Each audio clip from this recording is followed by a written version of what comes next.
আসসালামু আলাইকুম আর রহমতুল্লাহ। সুপ্রিয় সম্মানিত শ্রোতা মণ্ডলী, আজকে আমি আপনাদের উদ্দেশ্যে একটা উপহার নিয়ে উপস্থিত হয়েছি। আপনাদের উপহারের নাম রেজেক দাতার নিদর্শন। রেজেক দাতার নিদর্শন, কবিতা নম্বর 58। হয়ে রওয়ানা যাবে মদিনা নব মুসলিম কাফেলা, আশারি গোত্র আসিল মাত্র ইয়ামেন হতে পহেলা। হয়ে রওয়ানা যাবে মদিনা নব মুসলিম কাফেলা, আশারি গোত্র আসিল মাত্র ইয়ামেন হতে পহেলা।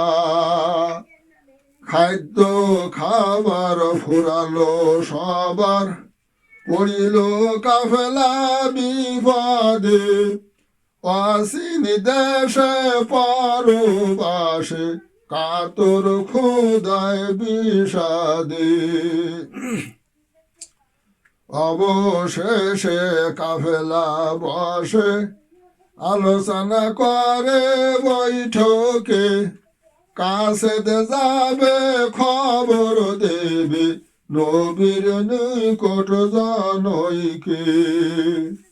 খাদ্য পাবে দুঃখ যাবে, কাল কাটাবে মদিনায়, খোদার পথে কোরআন মতে ধর্ম কর্মের ওসিলায়।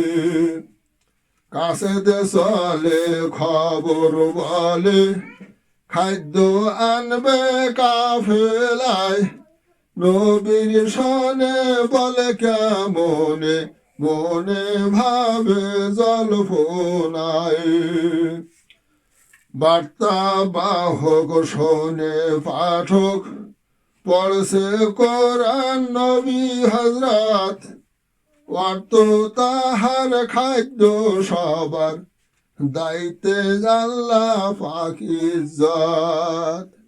কাছে ভাবে কেন তবে, খাদ্যের জন্য হয় পেরেশান, খোদার মিত্র আশারি গোত্র হয়েছে নব মুসলমান।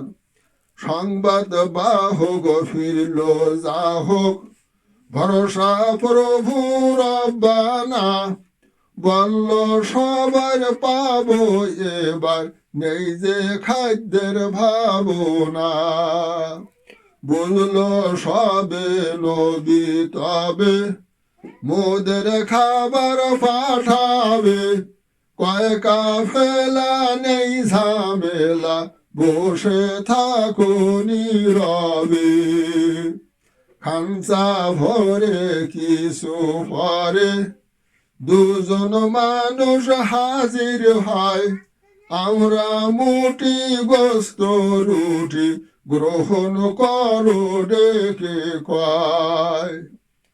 খাদ্য খেলো স্বস্তি পেল, আনন্দের ঢেউ যায় বয়ে, খাবার শেষে পরিশেষে অনেক খাদ্য যায় রয়ে। ভাবলো মনে সকল জনে, রাখলে খাবার সংসারে, জানবে নবী খারাপ সবই, আশারি গোত্র নিশ্চয়ে। খাদ্য পাঠায় নেয় দুইজনায়, ছুটল নবীর সন্ধানে, বলল যে নবীর পেয়ে সব ঘটনা বন্দনে।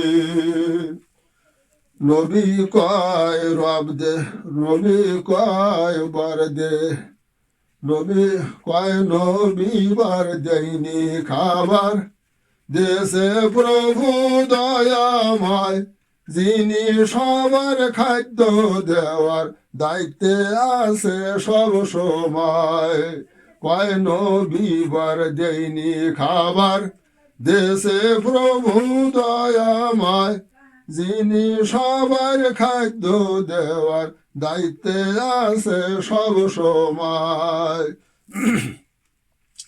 পাতাল ফুরে পাথরের ভিতরে যেখানে মাগ্ন সর্বদাই হাজার হাজার আমর সৃষ্টির রেজেক পাঠায় বাড়িতালায় বিশ্ব মাঝে সকাল সাজে খোদার করুণার সমর্থন হাজার হাজার আছে দেখার রেজেক দাতার নিদর্শন রেজেক দাতার নিদর্শন সমাপ্ত।